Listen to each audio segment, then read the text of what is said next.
In this video, I am gonna tell about exporting bit file or KEISUUGIKEN file to run in your Oculus VR headset.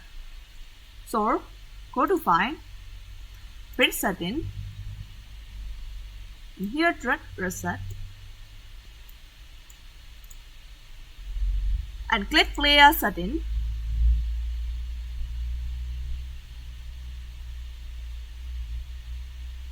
And here choose .NET 4.8. And here, use API level 23.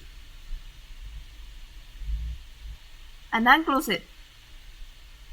And click Bit.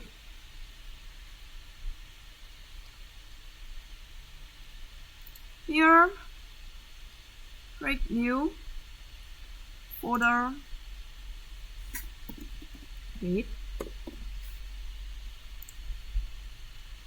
And click it folder.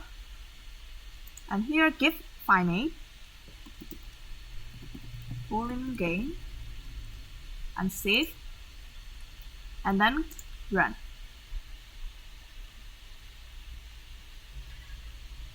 It will take you some time to finish exporting, so just sit and wait until it's done.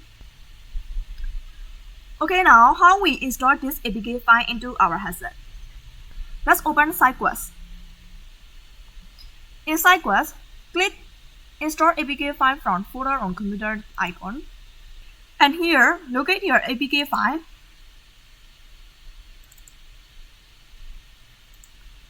Choose it, and then open. You can check here. Okay, now your APK file is installed in your headset.